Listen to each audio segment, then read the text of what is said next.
Design can be used as a strategic tool within a business, so I asked the panel how design actually fits within the culture of their business. On the face of it, a butchery company, design, it's not an obvious kind of connection, is there? No, but when I first, my background was as a chartered surveyor, and when I first came to the business, I was sort of just thrown into it and sort of trying to understand what was going on, and so I always sort of thought, oh, the image of this business just doesn't fit with what we're trying to do. We're trying to provide bespoke products for very high-class hotels and restaurants.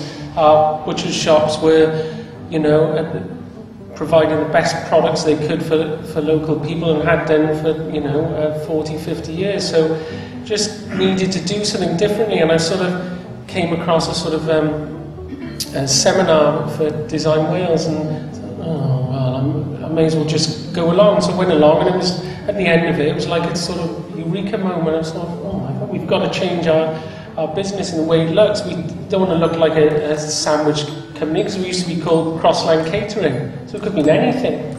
So I just thought we've got to change it, and you know, sort of went from there, and it sort of seeped itself into the whole of the business. So how long ago was that then, that you saw the light? I saw the light, yeah. That would probably be about 3 or 4 years ago.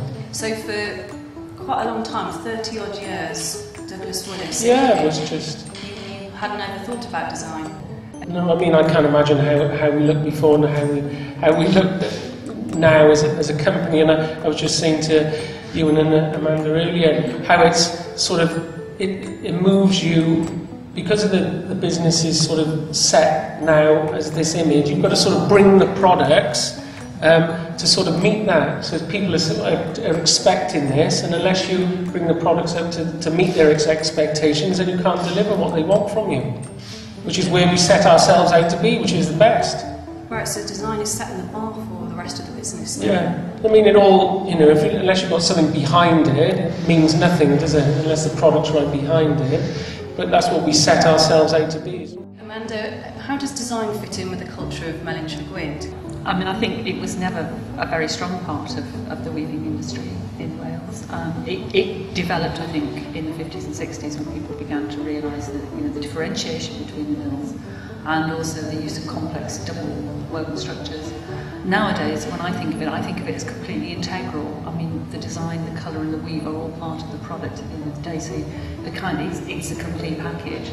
But having said that, I think the way that we market the business, the literature that we produce, the catalogues, the website, all those kind of things, as you said, it all kind of works together, because it's really, I guess, the design and the brand all become the same thing, and they all have to work to the same end.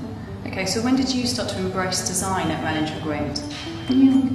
Probably seriously, I would have said, in the 80s. Right. Yeah, I think we were looking around for directions to move the business, and you come into a family business, you accept when it's a different ball game, you're treading on other people's sensibilities, and we've always done it this way, and why do we need to change? And it took a while, I think, but I think that's when we really sort of started to think that we had something quite special, and what we had to do is what you talked about, which is making the best of the best.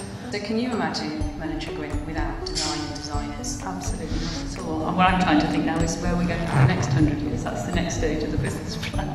Okay, Ewan, and where does design fit within the culture of Orange Box? Well, probably unlike the other two examples, it's our origin. We started by licensing designs from well-known companies.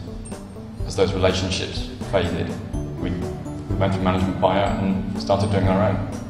And we're in control of our own destiny now. But design is the essence of our business. It's what we're about.